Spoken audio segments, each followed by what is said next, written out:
하나님이 너희와 함께 계시리라라는 제목으로 같이 말씀을 나누겠습니다.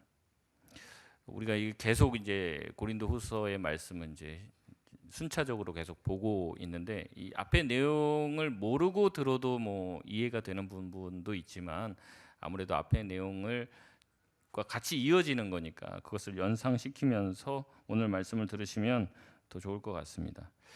바울이 지난주까지 이제 얘기를 했습니다. 이제 고린도 교회의 어떤 문제들에 대해서 여러 번 언급을 했습니다. 그래서 내가 다시 갈 텐데 가기 전까지 회개하고 돌이켜라. 내가 갈 때에 여전히 너희들이 변화되지 않은 그 모습을 보이고 있다면 나는 너희들을 용서치 않겠다라고 되게 단호한 얘기를 사실은 합니다. 그러면서 너희들이 진짜 변화되어서 그리스도인이라고 하면 그리스도인답게 살아라, 이렇게 지금 바울은 권면을 쭉 해왔습니다. 그리고 오늘 본문이 이제 고린도후서 마지막 이제 본문인데 이제 다 들으셨으면 이제 책거리를 한번 또 하면 좋겠는데 이제 마지막 부분이죠. 오늘 말씀까지 딱 들어야지 이제 완성이 됩니다. 바울이 11절에 마지막으로라고 하는 말로 시작하며 이 모든 편지의 마무리를 지으려고 합니다. 그러면서 당부의 말을 하는데 11절에 바울이 뭐라고 시작하냐면 형제들아, 이렇게 시작합니다. 형제들아. 그러니까 이 말이 그냥 별것 아닌 말일 수도 있어요. 형제들아, 뭐 형제들이라고 하지 그럼 뭐라고 하나 얘기할 수 있는데 우리가 앞에 내용을 들었던 것을 상기시키면 이 형제들아라고 하는 말이 얼마나 따뜻한 말인지를 우리가 느낄 수 있습니다. 그러니까 지난주에 좀 말씀드리면서 불편하셨을 수도 있어요. 왜냐하면 너네들 그렇게 사는데 그리스도인 맞냐? 막 바울이 그렇게 얘기하거든요. 니네들 삶을 한번 시험해봐라. 니네들 사는 거, 말하는 거 생각해봐라. 너네들 정말 그리스도인 맞아? 너희들 정말 예수 믿은 사람 맞아? 이런 식으로 어떻게 보면 굉장히 마음이 불편하게 공박하듯이 이야기를 해요. 앞에 마치 어떻게 생각이 드냐면 바울이 이 사람 그리스도인 아니야 라고 말하는 것 같아요. 고린도 교인들이에요. 편지 쓰면서 너네들 그리스도인 아닌 것 같은데 라는 느낌을 준단 말이죠. 근데 바울이 얘기하는 거예요. 편지 쓰는데 지금 마지막으로 형제들아라고 얘기해요. 형제들아라는 말이면 그들이 예수님 안에 있다는 거예요, 바깥에 있다는 거예요? 안에 있다는 거죠. 그러니까 바울이 지금 앞에서도 너희들 그렇게 사는데 그리스도인 맞아, 그렇게 사는 사람은 그리스도인이 아니야 라고 바울이 말하는 그 얘기는요, 이 사람은 그리스도인이다, 이 사람은 그리스도 아니다, 이 편가르기 하려고 하는 게 아니에요. 지난주에 말씀을 여러분 좀 오해하시면 그렇게 듣는 거예요. 아, 목사님 말씀 들어보니까 저 집사님은 예수 안 믿는 것 같네. 저 집사님 보니까 예수 안 믿는, 저 집사님보다 내가 주님한테 더 가깝네. 자꾸 이런 생각을 가지게 되는 거예요. 그러니까 이렇게 되면 또 그게 율법주의가 된다고 제가 말씀을 드렸습니다. 그러니까 이제 오해해서 들으면 안 되는 거예요. 바울이 이 얘기를 하는 이유는 뭐냐면 너희들이 그리스도인답게 살길 원한다, 그 얘기를 하고 싶은 거예요. 그러니까 너희들이 그리스도인이라고 하면서 그렇게 안 사는데, 그렇게 안 사는 사람들이 그리스도인일 수 있냐? 너네들 아니야, 그 얘기하고 싶은 게 아니라 그리스도인이면 그리스도인답게 어떻게 하라는 거예요? 그렇게 살라는 거죠. 말로만 그리스도인이라고 하지 말고 내가 예수 믿었다면 이제 예수님 믿은 그 믿음대로 살으라라고 하는 권면을 하고 있는데 우리가 이 말을 또 오해하고 율법주의적으로 그 사람의 삶을 평가하고 저 사람 예수 믿는 사람 아니네, 아, 이 사람 권사님 자격 없네, 뭐 이런 식으로 나가면요 똑같이 율법주의가 되는 거예요. 그 말 하는 게 아니라는 겁니다. 우리가 예수를 믿었다면 그 예수 믿은 대로 살아야 된다. 너희들이 예수 믿었다고 하면서 여전히 음행하고 예수 믿었다고 하면서 여전히 사람들 험담하고 서로 찢어놓고 당파를 짓고 서로 싸우고 이런 모습을 보면서 누가 예수 믿고 싶겠냐는 거예요. 그렇게 살지 말라는 당부를 하는 겁니다. 그래서 마지막으로 형제들아 라고 얘기하는 거예요. 마지막으로 형제들아, 예수 믿는 사람들이라고 얘기하는 거죠. 그러면서 11절이 되게 중요한데 11절에 5가지의 권면을 합니다. 바울은 첫 번째로 이렇게 권면합니다. 기뻐하라 라고 권면합니다. 바울은 자신이 이렇게 기뻐했어요. 데살로니가 전서에 보면은 무슨 얘기가 나옵니까? 항상 해야 될 것 3가지가 나와요. 첫 번째는 뭘까요? 항상 기뻐하라. 두 번째는요, 항상 뭐 해야 돼요? 기도하고. 세 번째는 어때요? 범사에 감사하는 것. 이게 이제 좀 쉬지 말고 범사에 항상, 이 말이 다 다르지만 다 같은 말이라고 했습니다. 이제 항상 기뻐하고 항상 기도하고 항상 감사해야 될 것. 이것이 너희를 향한 하나님의 뜻이라고 이야기를 했습니다. 근데 우리가 뭐 항상 기뻐할 만 합니까? 제가 매주 축복합니다 찬양하면요, 그 짧은 시간에 그분이 한 주 동안 어떻게 살았는지가 막 보여요.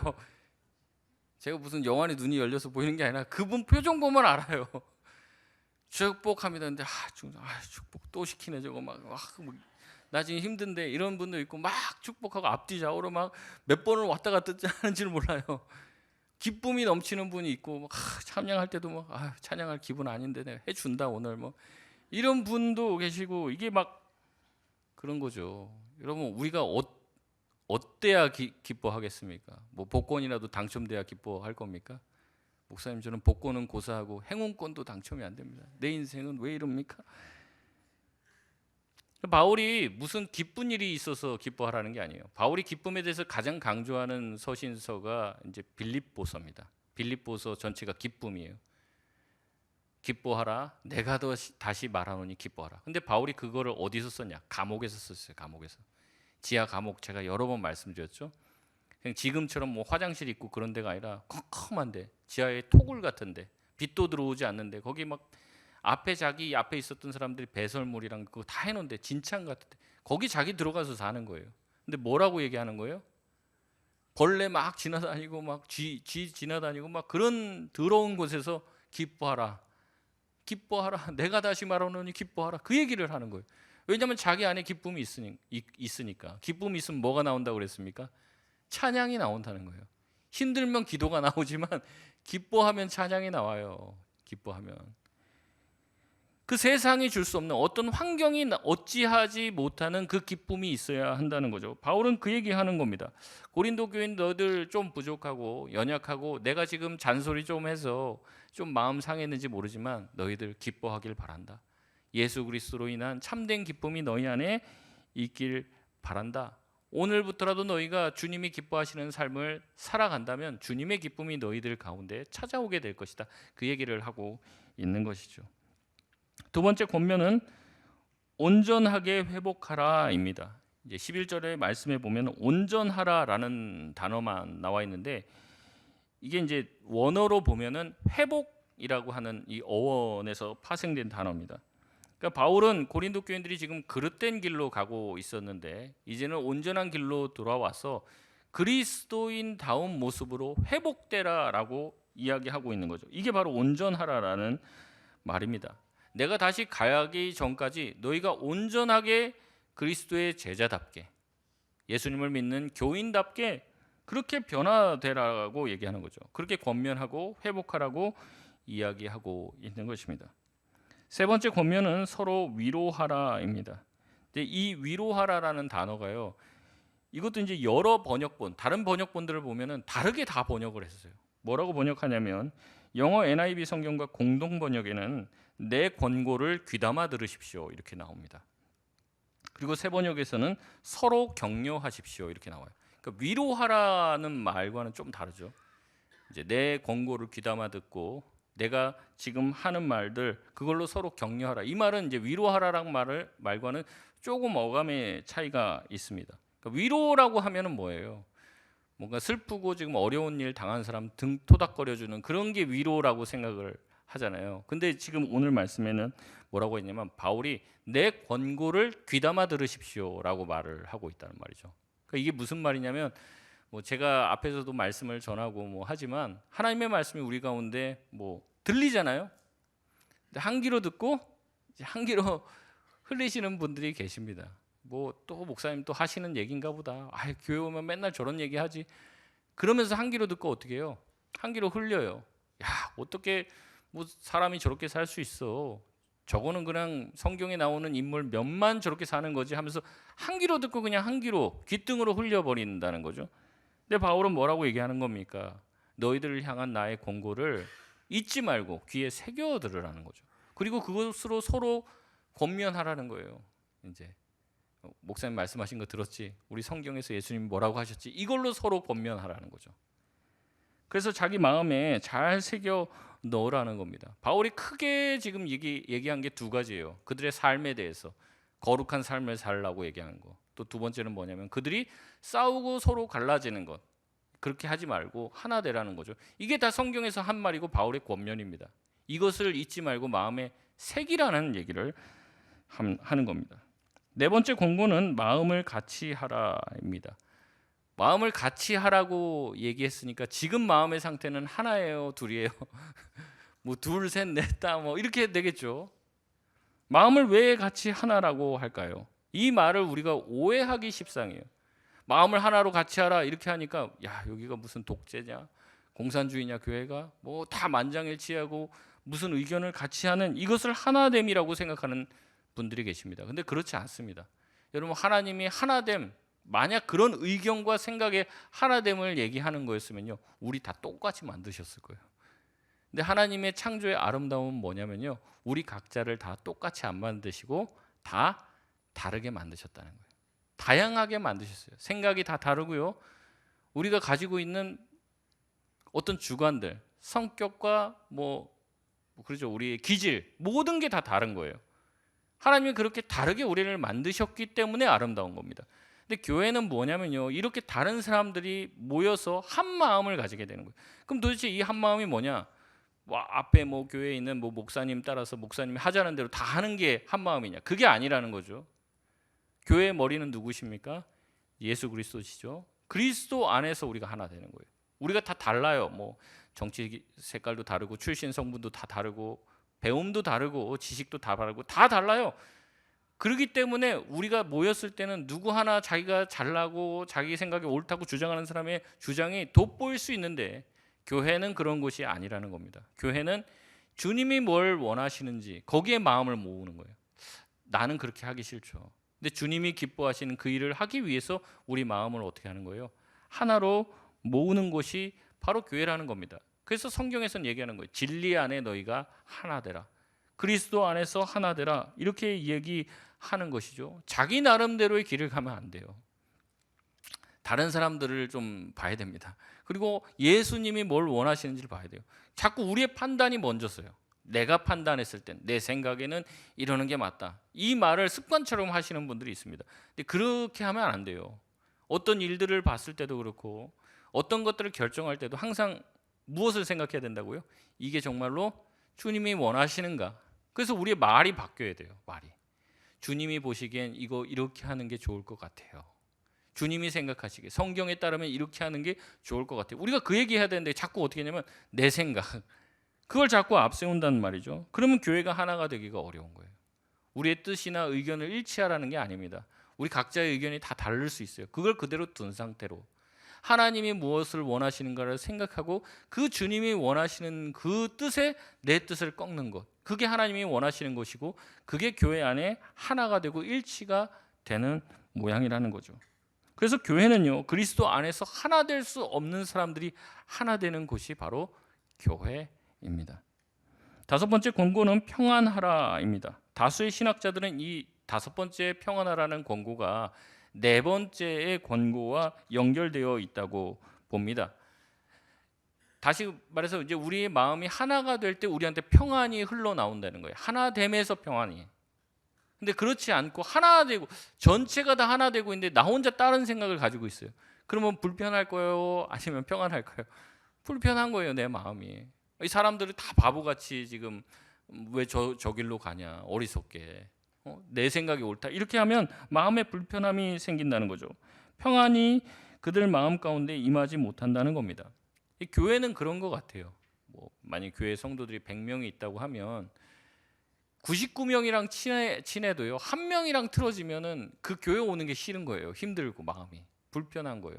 그러니까 평안이 깨지게 되는 거죠. 이 샬롬이라고 하잖아요. 샬롬하냐, 안녕하냐, 평안하냐. 그걸 묻는데 한 명이랑만 마음이 상하는 일이 생겨도 99명이랑 사이 좋은 거는 아무 도움이 안 돼요. 한 명이랑 마음 불편한 게 불편한 거죠. 그러니까 우리의 마음이 다 하나가 되고 그리스도 안에서 우리의 마음이, 우리의 생각과 우리의 모든 자존심이 꺾여지게 될 때 하나가 되고 거기서부터 평안한 마음이, 샬롬이 흘러나오게 된다는 것입니다. 바울은 이 다섯 가지의 권고를 마친 후에 11절에 이렇게 말하고 있습니다. 사랑과 평강의 하나님이 너희와 함께 계시리라. 아멘. 여기에 밑줄을 그어 놓으셔야 됩니다. 이게 되게 평범한 구절 같잖아요. 우리가 어디서 자주 본 구절 같잖아요. 근데 이러한 표현이요, 바울 서신 전체에서 딱 한 번 여기에만 나오는 유일한 구절입니다. 이게 무슨 말이냐면, 바울은 표현할 때 하나님에 대해서 사랑의 하나님 이런 표현을 안 써요. 여기만 씁니다. 보통 평강의 하나님을 많이 써요. 평강의 하나님, 화평의 하나님 이렇게 많이 쓰고, 사랑의 하나님이라는 표현은 여기만 쓴다는 거죠.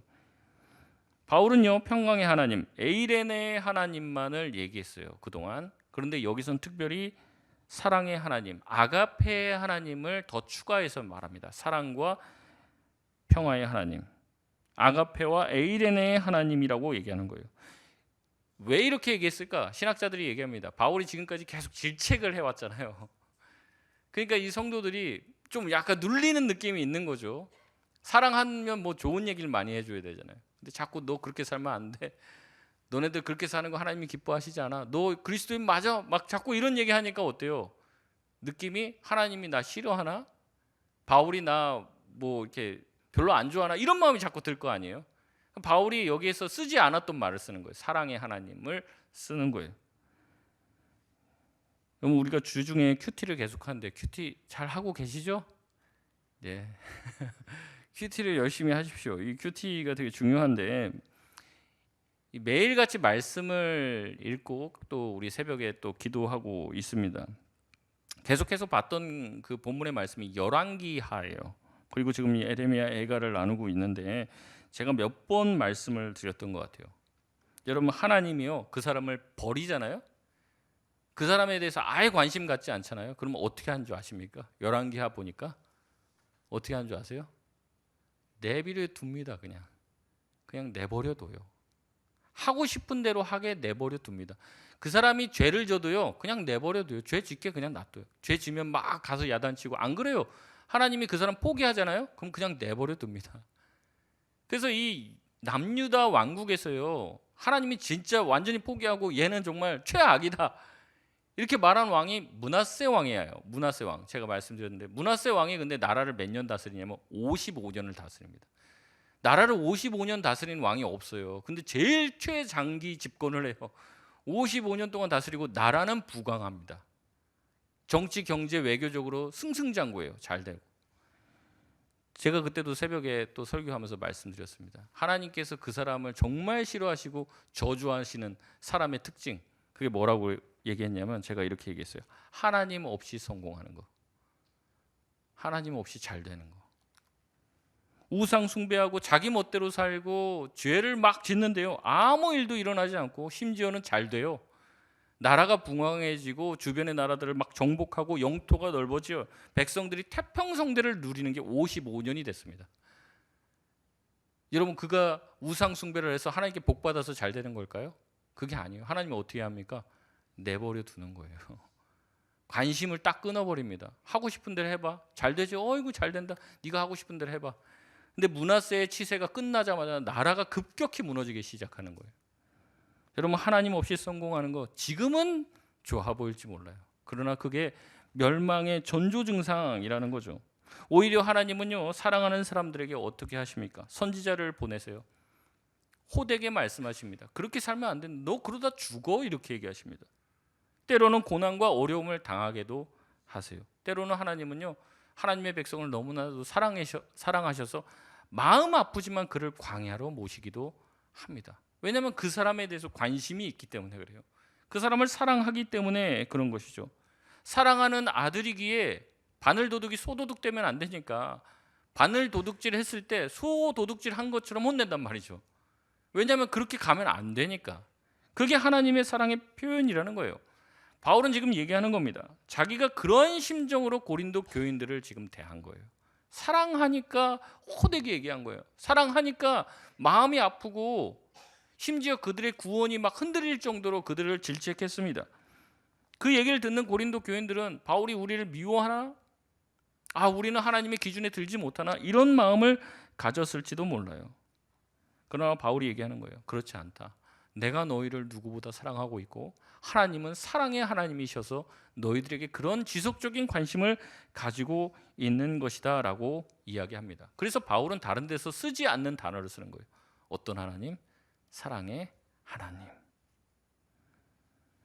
바울은 그 사랑의 하나님이 그들과 함께 하실 것을 믿었습니다. 사랑의 하나님이 그들을 회초리로 다스릴지라도 그들을 변화시킬 것이라고 믿었던 것이죠. 그래서 그런 사랑의 하나님이 너희와 함께 할 것이다 라고 이야기를 하며 그 다음으로 넘어갑니다. 그 다음에 바울은 뭐라고 얘기합니까? 너희가 서로 교제하는 데에 거룩한 입맞춤으로 문안하라고 얘기합니다. 이 거룩한 입맞춤, 이 두 가지를 좀 따로 놓고 좀 봐야 되는데, 먼저는 입맞춤입니다. 이 입맞춤은 지금 우리가 생각하는 입맞춤이 아니죠. 그 당시 문화에서 누군가를 만났을 때 하는 이 인사 행위, 이 문안 행위가 입맞춤이었어요. 그래서 사람들을 환대하고 환영하는 것을 의미하고, 그 사람을 만났을 때 입맞춤을 하지 않는 것은 그 사람을 좀 경멸하고 무시하는 그런 행위입니다. 그래서 예수님도 이런 말씀을 하십니다. 누가복음 7장 45절에서 46절 말씀 우리 같이 한번 읽겠습니다. 시작. 너는 내게 입맞추지 아니하였으되 그는 내가 들어올 때로부터 내 발에 입맞추기를 그치지 아니하였으며 너는 내 머리에 감람류도 붓지 아니하였으되 그는 향유를 내 발에 부었느니라. 아멘. 예수님께서 시몬의 집에 딱 들어갈 때 시몬이 자기에게 입맞추지 않은 거예요. 인사도 않고. 근데 이제 한 여인은 와서 예수님의 발에 입맞추고 향유를 예수님의 발에 붓고 그걸 씻었다는 거예요. 그러니까 너는 나를 무시했다 이 말이죠. 넌 나를 환영하지 않고 환대하지 않았다. 예수님이 그렇게 얘기하시는 거예요. 신약 시대의 입맞춤은 이와 같은 인사 행위였습니다. 그러나 이런 인사 행위도요, 거룩해지지 않으면 문제가 생기게 되는 거예요. 거룩하지 않은 입맞춤을 예수님에게 한 사람이 있습니다. 누굽니까? 가룟 유다죠.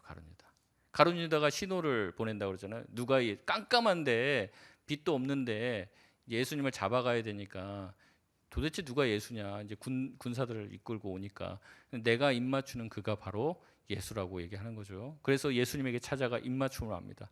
이 입맞춤은 안부의 입맞춤이 아니라 속에 다른 꿍꿍이를 가지고 하는 입맞춤이고 아주 더럽고 어떻게 보면 역겨운 입맞춤이 될 수 있는 거죠. 바울은 얘기하는 겁니다. 그런 식의 입맞춤을 하지 말라는 거예요. 우리의 입맞춤이 어때야 된다는 겁니까? 거룩해져야 한다는 거죠. 우리가 입맞춤에 인사를 할 때 다른 마음을 품고 인사를 한다든지 속에 다른 마음을 가지고 인사를 해요. 막 증오하는 마음을 막 마음에 품고 있으면서 얼굴로는 하하하 막 웃으면서 인사를 해요. 그런 인사가 역겨운 인사가 된다는 거죠. 우리가 인사를 누군가에게 건넬 때는 항상 어떤 마음을 가져야 된다는 겁니까? 거룩한 안부가 돼야 된다라는 얘기를 하고 있는 거죠. 기본적으로 그렇습니다. 그래서 그리스도인들은요, 인사를 잘해야 돼요. 인사를. 나랑 잘 모르니까 뭐 이렇게 하는 게 아니라 모르는 사람이랑도 인사를 잘해야 돼요. 심지어는 가끔 보면 교회 안에 어떤 사람들이냐, 아는 사람이랑도 인사를 안 하더라고. 아는 사람이랑도 뭐가 이제 마음에 뭐 이제 삐지면 자꾸 그렇게 되는 거죠. 주님이 기뻐하시지 않는 거예요. 우리가 서로 거룩하게 입맞춤하고 거룩하게 인사해야 될 줄 믿습니다. 우리 한번 인사 한번 해보겠습니다. 좌우로 한번 인사해 보겠습니다. 반갑습니다.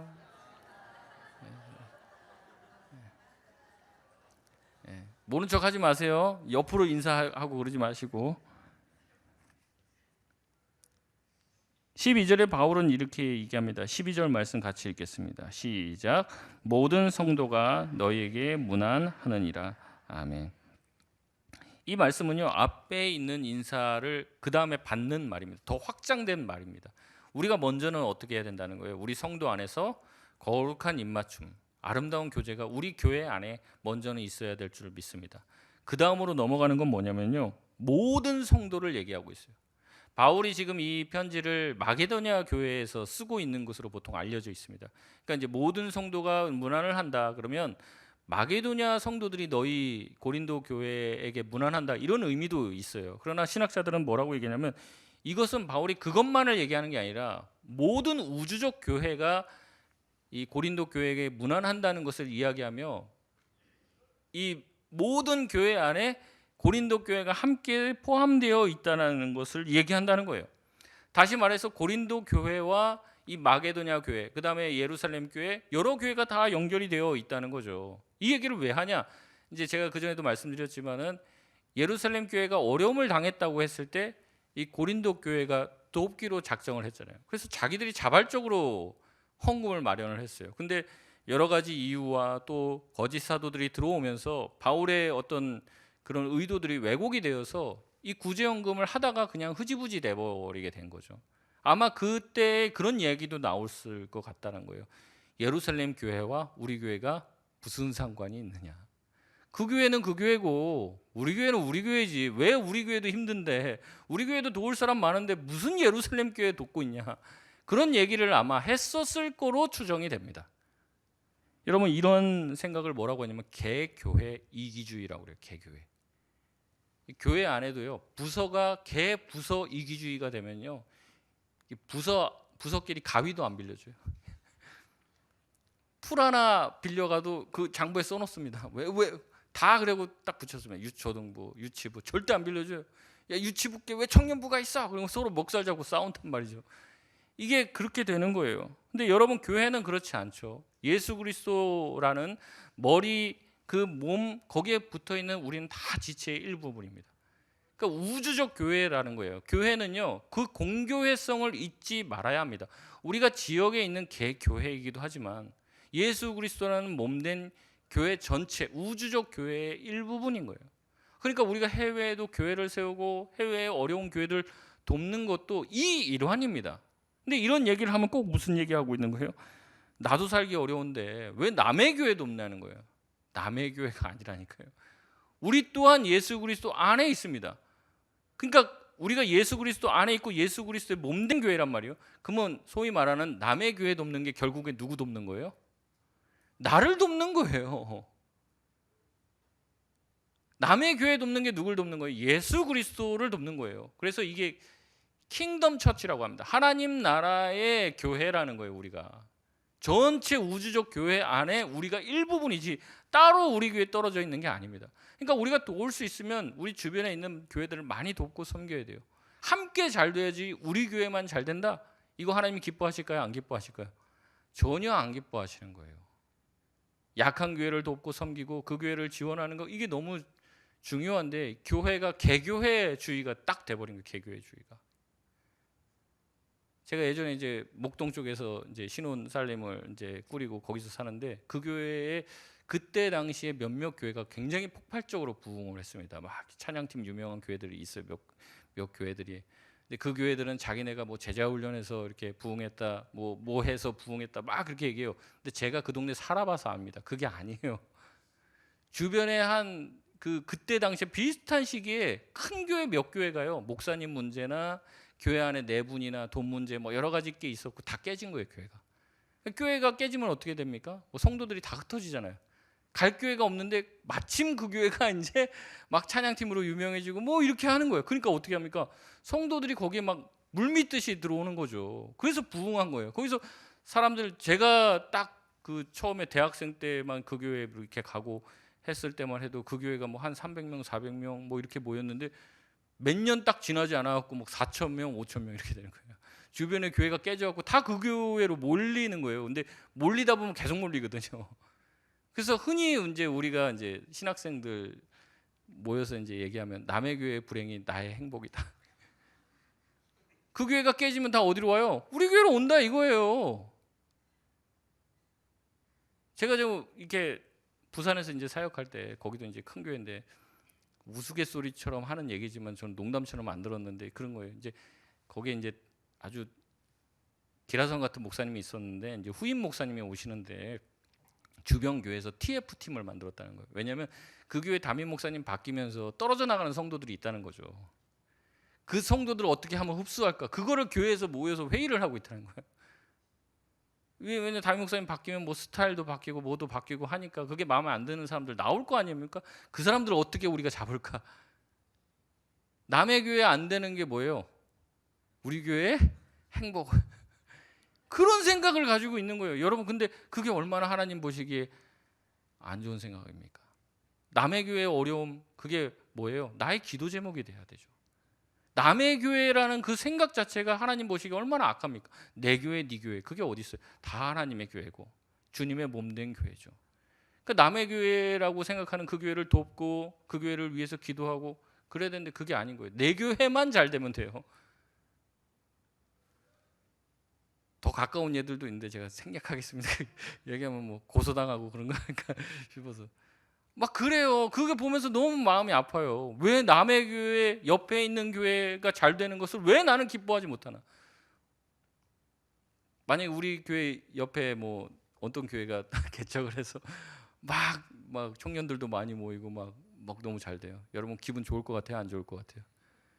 저한테 비난의 화살을 막 목사님 뭐 하세요? 가서 배우든지 뭐 그럴 거 아니에요? 그 교회가 잘 되면 박수 쳐줘야죠. 축복해줘야죠. 이게 개교회주의가 너무 심해서 그래요. 공교회주의는 없어졌어요. 하나님의 교회, 같이 잘 되는 교회, 함께 더불어 잘 되는 교회, 이런 거는 없어요. 자꾸 나만 잘 되면 돼요. 내 손해 보면 안 돼요. 그래서 남의 교회 돕는 겁니다. 캄보디아에 있는 교회 돕는 거고. 근데 아이고 우리 교회도 뭐 없는데 뭐 이런 생각 벌써 하면 교회를 잘 모르는 거예요. 교회가 뭔지. 고린도 교회는 얘기하는 거예요. 왜 예루살렘 교회도 없냐? 우리도 힘든데. 우리 주변에도 가난한 사람도 얼렸는데 뭐 고린도 교회가 뭐 예루살렘 교회를 왜 돌봐? 거기는 또 유대인의 교회고 우리는 이방인 교회인데 도우려면 이방인 교회나 돕지. 뭐 거기 우리 싫어하는 유대인 교회 왜 도와? 그렇게 생각한단 말이죠. 근데 아니라는 거예요, 바울은. 모든 교회가 너희에게 무난하고 너희 또한 모든 교회를 무난하고 안녕한지를 살펴야 될 책무가 있다고 이야기하는 것입니다.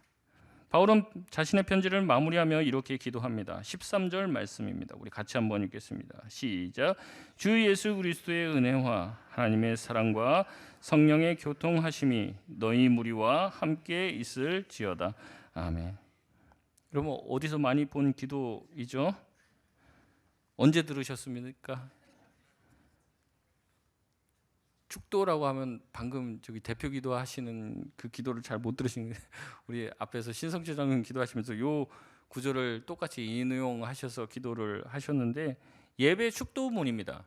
예배 축도문은 어디서 배워서 저희가 하는 게 아니라 성경에 나와 있는 이 구절을 근거해서 여러분에게 축도를 하고 있는 겁니다. 바울은 마지막 고린도 교회를 축복하면서 이 성삼위 하나님을 다 언급합니다. 시간상 세세히 다 들여다볼 수 없지만 순서상 이래요. 그리스도의 조건 없는 은혜와 사랑으로 저와 여러분이 예수를 믿게 되고 교회 공동체 안에 들어오게 된 줄 믿습니다. 근데 그 그리스도의 은혜는 어디서부터 시작이 됐냐? 하나님이 우리를 사랑하신 그 사랑에서부터 시작이 되었다는 거예요. 그리고 마지막 세 번째가 성령님의 교통하심입니다. 이 성령님의 교통하심인데 이 교통이라고 하는 단어를 우리가 보통 쓰지를 않아요. 야, 성령님이 우리 교통하시지 않냐? 뭐 이런 말 안 하잖아요. 그러니까 우리가 기도를 들어도 무슨 말인지를 잘 몰라요. 이 번역도 문제고. 이 교통이라는 단어를요, 여러분 헬라어 원어로 들으면 좀 이해가 될 거예요. 코이노니아입니다. 코이노니아. 아시는 분은 아시겠지만 이 코이노니아가 무슨 뜻이냐면 교제예요. 교제. 교류하다 이런 뜻입니다. 성령께서 하시는 일이 무엇이냐? 교류하게 하신다는 거예요. 서로 교제하게 하신다는 거예요. 첫 번째는 어떤 교제냐? 하나님과 우리가 교제할 수 있도록 그 문을 여시는 분이 바로 성령님이 하시는 일이라는 겁니다. 두 번째로 성령님께서 교제하고 교류하게 하시는 것은 저와 또 옆에 있는 다른 성도들과 함께 교류하고 교제하도록 하시는 일이 성령께서 하시는 일이라는 거예요. 그래서 존 칼빈은 기독교 강요에서 성령님이 하시는 일에 대해서 뭐라고 얘기하냐면 성령님은 사랑의 띠다 이렇게 얘기해요. 사랑의 띠. 영어로 제가 하겠습니다. Bond of love. 너무 김치 발음으로 했나요? Bond of love. 그렇게 해야 되나요? 이 본드가 우리 흔히 말하는 강력 접착제 그 본드예요. 본드 오브 사랑의 본드다. 사랑의 접착제다. 이걸 사랑의 띠다 이렇게 얘기하는 거예요. 성령님께서 하시는 일이 뭐냐? 하나님과 우리를 어떻게 해요? 딱 붙여 놓는다는 거죠. 성령께서 하나님의 사랑으로 우리를 딱 붙여놓는 일을 성령께서 하신다는 거예요. 이제 우리 옆에 있는 성도들과도 뭐 어떻게 보면 일면식도 없고 잘 모르죠. 각자 고향도 다르고 생각도 다르고 다 뭐 사는 일들, 뭐 사는 곳도 다 다릅니다. 그러나 우리 성도들을 서로 형제요 자매라고 부를 수 있게 된 것은 성령께서 하시는 일인데, 그 성령께서 하나님의 은혜와 사랑을 흘려보내서 이 사람과 옆에 있는 사람을 나와 가깝게 만들어서 딱 붙인다는 거예요. 사실은 이제 우리 교회도 이제 성도들 많이 있지만 우리 같이 서로 교제하고 이렇게 하는 게 너무 중요합니다. 사실은 이제 사람 가까이 하면 상처도 받죠. 사람들 가까이 하면 멀리서 봤을 땐 좀 좋았는데 가까이 가면 안 좋은 모습들도 많이 봅니다. 그래서 실망할 수도 있어요. 그러나 그거 각오하고 가까워지는 겁니다. 그 과정을 통해서 우리가 다듬어지고 변화되고 하는 것이죠. 성령님께서 하시는 일이 바로 이것이고 교통이 바로 이 뜻이에요. 주님께서 우리 주변에 있는 우리 다른 사람들과 우리를 붙이시고 하나님과 가깝게 하시는 것이 성령님께서 하시는 일이다. 바울은 얘기합니다. 마지막에 축도하며 기도하며 이렇게 얘기합니다. 고린도 교인 너희들 가운데 하나님의 그런 무제한적인 무조건적인 그리스도의 은혜가 너희들 가운데 있길 원한다. 하나님의 사랑이 너희들 가운데 충만하길 원한다. 성령님의 교통하심으로 인해서 너희가 더 하나님과 가까워지고 주변에 있는 다른 사람들과 하나 되길 원한다. 기도하며 마무리하고 있습니다. 말씀을 마치겠습니다. 결국 신앙생활의 핵심은 무엇입니까? 결국에 하나님이에요. 그리고 그 하나님과 우리가 가까워지는 것, 그 하나님과 동행하는 것입니다. 근데 이 두 가지를 다 몰라요. 하나님도 몰라요, 처음엔. 두 번째, 하나님과 동행함도 무엇인지 모릅니다. 그러니까 이 두 가지를 모르니까요, 신앙생활의 참맛을 알지 못하게 되는 거예요. 바라기는 우리 모든 성도님들이 하나님이 누구인지 더 깊이 아실 수 있기를 바랍니다. 그리고 주님과 동행함이 무엇인지 아실 수 있기를 바라요. 참 안타까운 건 제가 계속 늘 말씀드리지만 이 큐티 이거를 꾸준히 할 수 있도록 여러분 노력하시기 바라요. 시간 많으신 분들은 하는데 길게 걸리면 뭐 30분, 1시간도 하겠지만 짧게 걸리면 뭐 10분, 20분도 할 수 있어요. 여러분, 하나님께서 나와 동행하신다는 게요, 뭘 어떻게 해야지 동행하고 이런 게 아니에요. 그러니까 우선 생각을 해보십시오. 하나님께서 저와 여러분과 떨어져 있을 수 있을까요? 없을까요? 없어요. 여러분, 하나님이 저와 여러분 곁에 계실까요? 안 계실까요? 계셔요. 우리가 그러잖아요. 하나님 어디나 계십니까? 안 계십니까? 다 계시잖아요. 그럼 우리와 하나님이 늘 함께 하시는 것은 맞아요? 틀려요? 맞아요. 우리가 죄를 짓든지 뭐 교회 나오든지 안 나오든지 하나님은 우리 곁에 계십니다. 근데 문제는 뭐냐면 저와 여러분이 하나님이 내 곁에 계시다는 것을 느낄 때도 있고 느끼지 못할 때가 있는 거예요. 하나님과 동행한다는 말의 뜻은 무엇이냐? 동행 안 하다가 동행하고, 이게 이 개념이 아니에요. 어떤 개념이냐면 하나님이 내 곁에 함께 계시고 나를 인도하심을 내가 경험하고 느껴야 돼요. 그 느끼고 경험할 수 있는 길이 뭐냐? 하나님 말씀을 늘 읽는 수밖에 없어요. 매일 여러분 밥은 다 드시죠? 예. 식사하듯이 영의 양식을 우리가 먹는 겁니다. 늘 날마다 뭐 일이 있어서 특별히 뭐 누구 교통사고 나고 아파서 뭐 기도하러 나오고 말씀 보고 그러는 게 아니라 늘 우리가 음식 먹듯이 주의 말씀을 날마다 먹어요. 이제 가끔가다 연락을 하십니다. 뭐 저는 그 뭐 권사님 집사님의 뭐 사정을 잘 몰라요. 뭐 제가 그걸 뭐 알고 뭐 얘기를 하겠습니까? 근데 딱 자기가 그 문제 가지고 놓고 기도하고 있었는데 오늘 새벽에 딱 왔더니 목사님이 딱 그 문제에 대해서 말씀을 전하시더라는 거예요. 근데 제가 그게 아니라 그냥 본문을 따라서 그 본문이 하는 내용 가지고 얘기하는 거예요.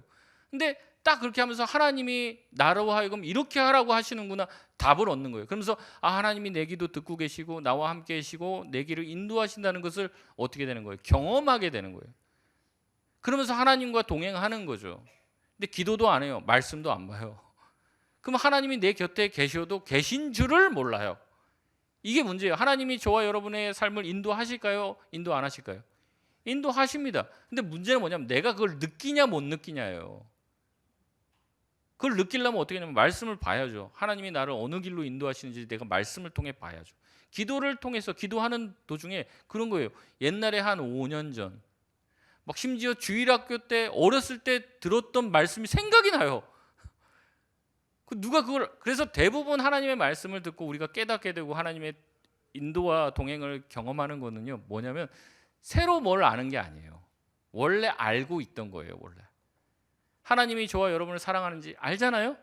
아는데 새삼 기도의 자리에 가니까 그게 새삼 느껴지는 거예요. 막 하나님이 나의 삶을 인도하시는 거 내가 알았는데 목사님이 얘기하시고 뭐 알고는 있었는데 어때요? 기도하고 말씀을 보는 그 자리에 아 진짜 인도하는구나 이걸 느끼게 되는 거예요.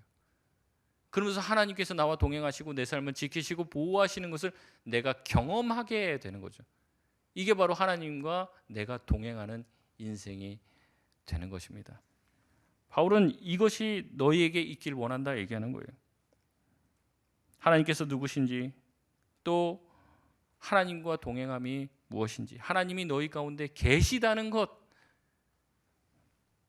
그것을 깨닫게 될 때 너희가 기뻐할 수 있게 될 것이다 라고 얘기하는 거죠. 주님과 동행하는 삶을 사시길 원합니다. 환경을 뛰어넘는 세상이 빼앗지 못하는 그 기쁨 평안이 저와 여러분 가운데 임하게 되길 주의 이름으로 축원드립니다. 우리 시간 같이 찬양하며 기도하겠습니다.